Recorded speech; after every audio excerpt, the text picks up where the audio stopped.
Welcome back to Simply Money. Today, I'm excited that you're joining me on a journey through time as we unravel the fascinating story of home price to income ratios of 1980 versus 2024. We're going to be revealing startling insights into the ever-evolving landscape of housing affordability. Wait till the end when you see what is truly the difference and why people today feel so pinched versus people back in 1980 and buying a new house.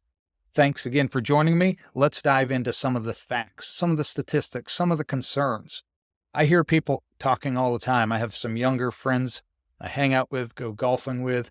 They were talking recently about how much harder it is to buy a house today. And so it made me start wondering, because I bought my house years ago. It's been many, many years. I'm glad I'm done with the whole house buying process. I understand there's frustration now with the mortgage rates are going up. Everyone's looking at, for 10 years or so, we had 2-3% mortgage rates. So now all of a sudden we're doubling that, more, 6-7% interest rates. And that seems overwhelming. And you add on to that, the cost of housing has significantly increased. You remember in the housing bubble, 2008, 2009, the housing market took a huge hit, and it took many years for that to recover. And now it's kind of catching back up to, it's normal where it should be. Are we in a new housing bubble? I'm not here to talk about that. Maybe a slight bubble, but that's just like the stock market. Housing goes up and down, up and down. Long term, it's going up. Houses are always going to be more expensive in the future than they are today. That's just how things work. Everything's going to be more expensive in the future than it is today. We're dealing with right now a huge concern with inflation. Inflation seems outrageous, especially to people in their 20s and 30s who haven't dealt with that.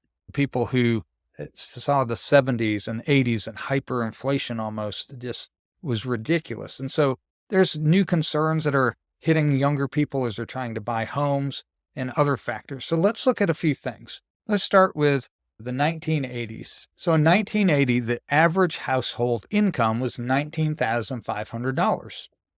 So let's see, $19,500, that was the average. Well, the average new home cost $68,700.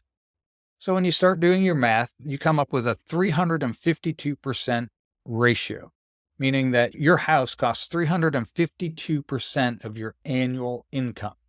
So almost a little over 3.5 times your annual income you were spending on a new house. Well, that was interesting. And so I looked at what was 2024. The average income was $79,900. And the average new home soared to $398,900. So the ratio is your new house in 2024 cost 499% of your income, almost 5 times your income to buy a new house. So you could say, well, that's the end of the video. It's simple. See, houses are more expensive in comparison to your income today. Well, that's what happens when we only look at data at a surface level and we don't deep dive. We have to look beyond just why are houses so much more expensive than income in today's world. Well, there's a couple things we need to see. Let's start with this great insight here. Square footage. Did you know that the average home size in 1980 was 1,700 square feet, where the average home size in 2024 is 2,500 square feet? So when you say a new home in 1980 was so much more affordable in comparison to income than it is in 2024, you're not comparing apples to apples, because you're comparing a smaller house to a larger house. It'd be no different today if you went and you looked at a house and said, oh, this one's 1,700 square feet, this one's 2,500 square feet, I expect them to cost the same. They're not. So the first thing we have to realize is that homes have significantly grown in size. In the 1950s, the average home was like 1,100 square feet. 1970s, it was like 1,400 or 1,500 square feet. Home sizes have increased over the years as lifestyle expectations and people have desired bigger homes.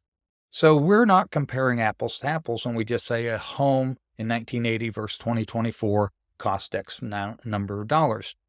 But when you look at it per square foot, in 1980 and in 2024, the square footage cost compared to your income was 0.2% of your income. It hasn't changed. It is almost exactly the same amount per square footage for a house in 1980 and 2024 compared to your income. So I found that very interesting, that part of the problem isn't that we can't afford a new house or we can't afford a house and we're stuck renting. Part of the problem is our expectations. Part of what you see people is when they grow up, they launch out on their own. As a single or a young married couple, a lot of people expect to pick up where they left off. They don't remember that their parents 20 or 30 years ago may not have been in the same place they were when they were teenagers and in their 20s. And growing up in that house, you saw your parents at a later year, maybe more situated, better financially. Maybe they upgraded, got a bigger house by then. And a lot of people want to go from mom and dad to my own house and have a comparable switch. And that's not how it works. And so the expectation is that we want a bigger house, and this lifestyle creep of we make more, so we go buy an even bigger house is keeping us stretched out.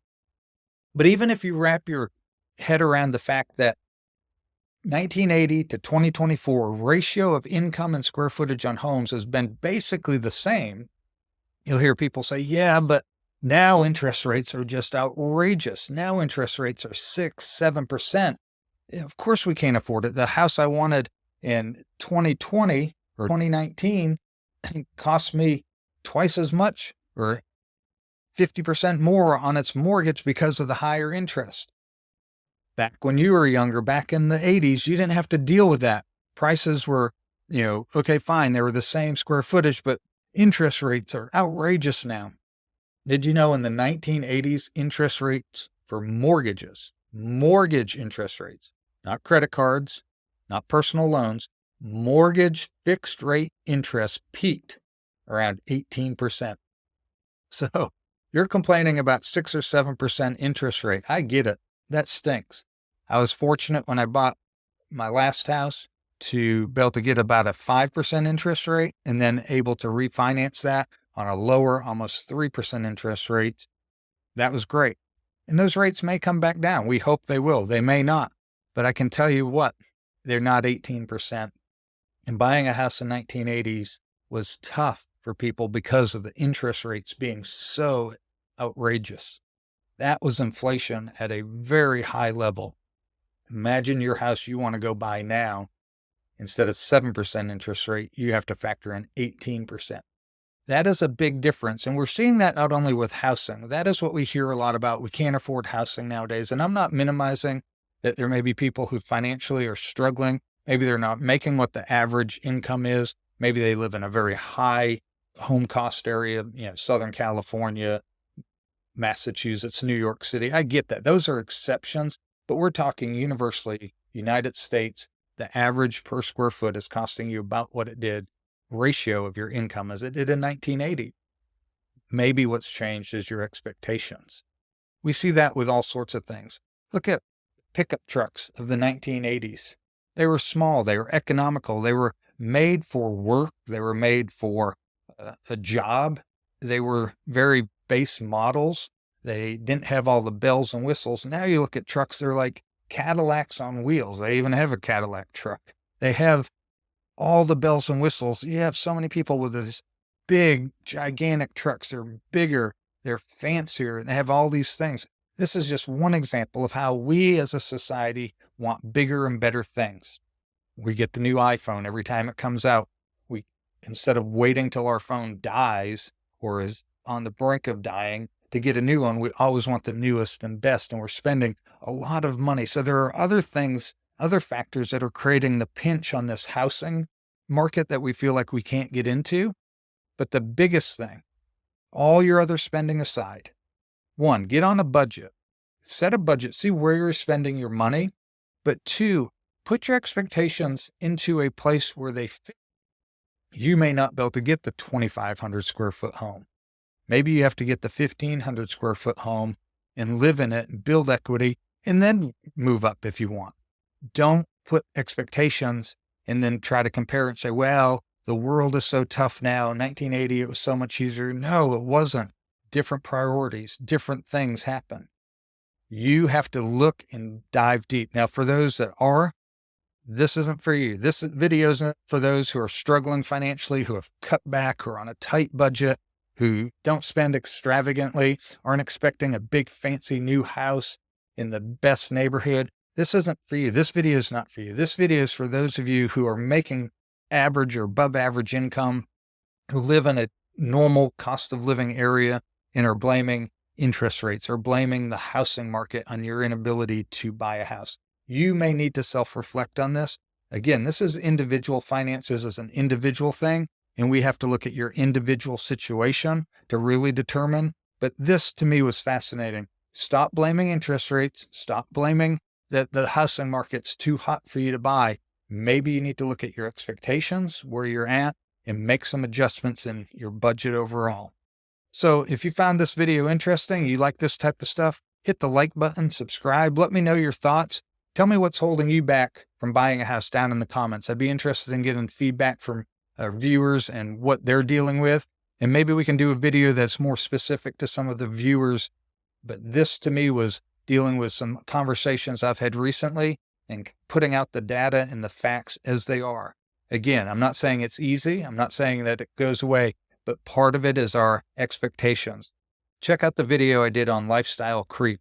Really brings to light how we as humans, especially as Americans, keep ourselves into a strapped paycheck to paycheck mode, even though we're making good money. Again, all things money here on Simply Money, looking at ways of improving your financial journey, getting you to financial freedom. Get your free member key below to join us in our community and get all your financial needs met on one platform. It's a great platform. We have other videos that discuss it and go into detail, but check it out. There's a link below. It's free to join. Surf it, check it out, see if it's something you'd be interested in. Give me your feedback. And we'll see you next time on Simply Money.